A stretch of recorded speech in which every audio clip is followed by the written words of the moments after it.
Alors, imaginez un peu la scène, hein. Eddie Q d'Apple qui affirme devant la justice que Google Search perd du terrain sur iPhone. Oui. Et juste après, Sundar Pichai de Google qui répond que non, au global, l'utilisation progresse.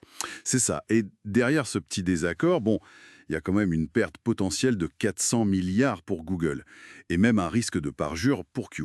C'est une passe d'armes qui montre bien toute l'ambiguïté autour de Google en ce moment, je trouve. Tout à fait. On lit des analyses qui parlent de déclin, de menaces sur le modèle économique, et en même temps, il y a des annonces tech qui fusent. Certains parlent même d'une opportunité d'investissement incroyable. C'est exactement de ça qu'on va parler aujourd'hui. On va essayer de démêler un peu tout ça en regardant les déclarations, les annonces produits et puis le contexte du procès antitrust aussi. L'idée, c'est ça. Est-ce que Google est au bord du gouffre ou est-ce qu'on assiste plutôt à une transformation majeure, en fait? Commençons par cette divergence-là entre Apple et Google. La réponse de Google, au global, c'est quand même assez flou, non? Bah oui, ça n'aide pas à y voir clair. Surtout que ça s'ajoute à des annonces produits qui arrivent un peu à contretemps, j'ai l'impression. Oui, comme Android 16 ou la nouvelle version de Gemini, leur IA. Exactement. Ils disent qu'elle est numéro un sur certains tests spécifiques, mais annoncer ça juste avant la grande conférence Google I.O. de fin 2025, franchement, le timing pose question. C'est une tentative de rassurer en urgence. Ouais, Ou alors ils gardent une grosse surprise pour Io. difficile à dire, hein. Ce qui est sûr en tout cas, c'est que le cœur historique de Google, La recherche et la pub. voilà, ça génère encore 70% des revenus avec les paid clicks, les clics payants, et ça c'est sous pression. Oui, une pression multiple en fait. Il y a la saturation publicitaire que ressentent les utilisateurs, les critiques sur les résultats parfois jugés politiquement corrects. Un point qui est d'ailleurs soulevé dans le procès antitrust, ça? Tout à fait. Et puis, il y a ce changement d'habitude chez les jeunes. C'est majeur. Ah oui, le chiffre de 40% des jeunes qui préfèrent chercher sur TikTok ou Instagram. Si t'es pas un VP de Google dès 2022 quand même, hein. C'est énorme. Pour trouver un resto, par exemple, une petite vidéo, c'est parfois plus parlant qu'une page de lien bleu, quoi. Et face à ça, la communication de Google, elle paraît un peu opaque, non? Oui, assez défensive. Ils arrêtent de publier les stats des paid clicks.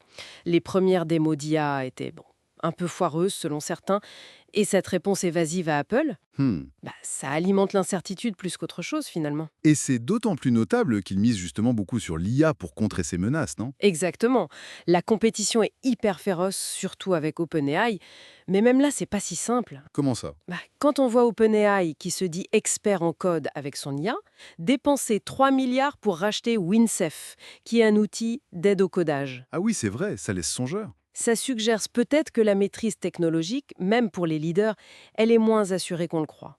C'est une hypothèse. Pendant ce temps, Google annonce son Gemini 2.5 Pro comme meilleur en code. Mais potentiellement en retrait sur d'autres domaines, comme les sciences, d'après les benchmarks partagés. La seule chose qui semble sûre, c'est que le prix des abonnements IA, lui, il augmente.